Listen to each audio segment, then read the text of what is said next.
Louise Tobin, 1918 to 2022.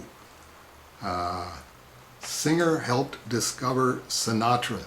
This is from the Washington Post. Harry James's wife. Louise Tobin, a big band singer of the 1930s and 40s, who urged her then husband, trumpet player and orchestra leader Harry James, to hire a promising young man she heard on the radio, a New Jersey singing waiter named Frank Sinatra, died Saturday at a granddaughter's home in Carrollton, Texas. She was 104. Tobin was a voluptuous, husky-throated Texan who began singing professionally in her teens and had a modestly successful career as, quote, girl singer, unquote, performing with bands fronted by Benny Goodman, Will Bradley, and Bobby Hackett. She recorded hits with Goodman, including the standards There'll Be Some Changes Made and I Didn't Know What Time It Was, but quit the group to raise two sons she had with James.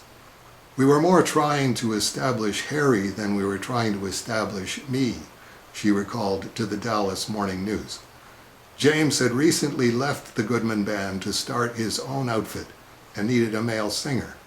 One day in June 1939, Tobin was in a Manhattan hotel room listening to a radio hookup from an Englewood Cliffs, New Jersey roadhouse called The Rustic Cabin.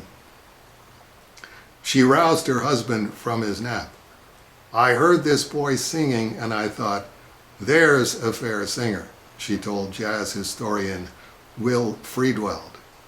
So I woke Harry and said, honey, you might want to hear this kid on the radio. The boy singer on this show sounds pretty good. That was the end of it as far as I was concerned. James caught the broadcast the next night and went to the club looking for the vocalist with the creamy voice. Quote, we don't have a singer, unquote, the manager told him quizzically. Quote, but we have an MC who sings a little bit, unquote.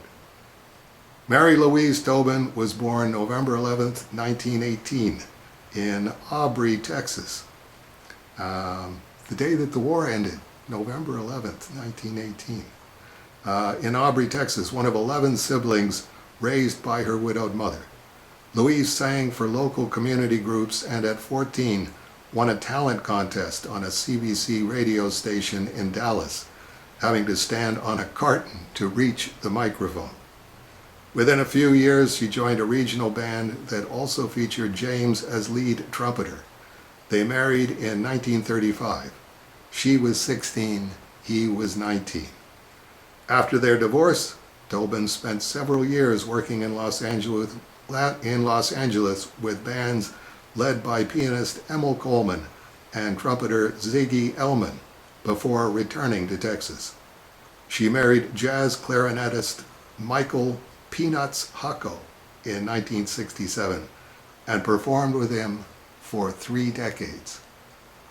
Rest in peace, Louise Tobin, a diehard Texan at age 104. I hope we'll see a bunch of you again next week.